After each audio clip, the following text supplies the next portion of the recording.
आज अगर हमें जरा सी भी चोट लग जाए तो हम लोग तुरंत बैंडेड का इस्तेमाल कर लेते हैं ताकि खून को बहने से रोका जा सके।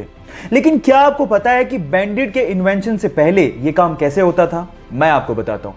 पुराने जमाने में खून के थक्के को जमाने के लिए या फिर खून के बहाव को रोकने के लिए मकड़ी के जाले का इस्तेमाल होता था। जी हां गाइस, क्योंकि मकड़ी के जाले में विटामिन के होता है तो वो खून के थक्के को जमाने में मदद करती है। आजकल के स्मार्टफोन में यूज होने वाले फिंगरप्रिंट सेंसर्स टेक्नोलॉजी वाइज इतने ज्यादा एडवांस होते हैं कि वो जिंदा आदमी और मरे हुए आदमी के फिंगरप्रिंट्स के बीच में डिफरेंस कर डालते हैं।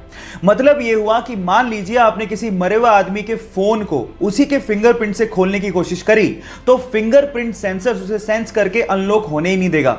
यह ऐसा इसलिए होता है क्योंकि मरने के बाद हमारे फिंगरप्रिंट सिकुड़ने लगते हैं, जिसे फिंगरप्रिंट सेंसर आइडेंटिफाई कर लेता है और फोन को कभी अनलॉक नहीं होने देता। इतनी एडवांस टेक्नोलॉजी आप लोग अभी यूज कर रहे हैं। क्या आपको इसके पहले तक ये बात पता थी? और अगर किसी होटल के रूम में या फिर किसी चेंजिंग रूम में हिडन कैमरा लगा हो तो वो हमारे लिए बहुत बड़ी मुसीबत बन सकता है। अब प्रॉब्लम यह है कि कैमरास इतने छोटे होते हैं कि हमारी नेकेड आई से हम इसे देख ही नहीं सकते।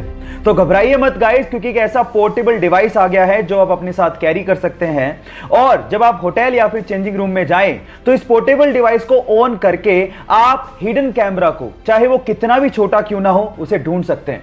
ये लेजर एलईडी टेक्निक पे काम करता है। जैसे आप इसे ऑन करते हैं और आंख पे लगाते हैं तो वो किसी भी हिडन कैमरा को ब्लिंक करता हुआ दिखा देता है। हिडन कैमरा चाहे ऑन हो या ऑफ, ये डिटेक्टर फिर भी उसे डिटेक्ट कर लेता है। इस टेक्नोलॉजी के बारे में जानकर आपको कैसा लगा, चैट सेक्शन में लिखना मत भूलिएगा। एक बार एक जहाज के इंजन ने काम करना बंद कर दिया और वहां के लोग उसे ठीक भी नहीं कर पा रहे थे और इसीलिए एक 40 वर्षीय एक्सपीरियंस्ड इंजीनियर को वहां पे बुलाया गया।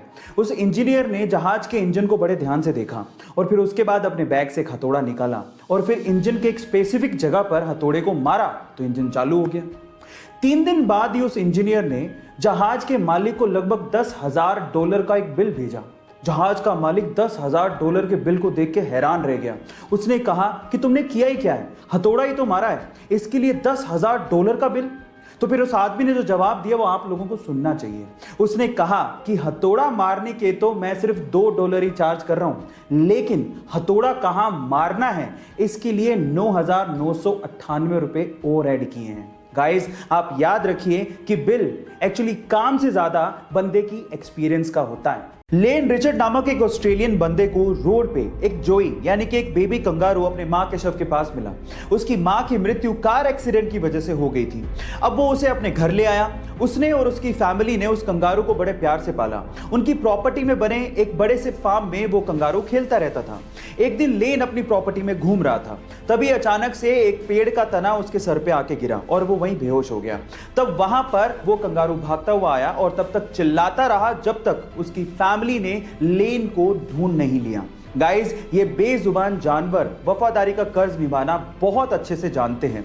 आपका इस घटना के बारे में क्या ख्याल है, चैट सेक्शन में जरूर लिखिएगा। और अगर आप YouTube पे देख रहे हैं तो हमारे चैनल को सब्सक्राइब कर लीजिएगा और अगर आप Instagram पे देख रहे हैं तो मुझे फॉलो करना मत भूलिएगा। मिलते हैं अगली वीडियो में।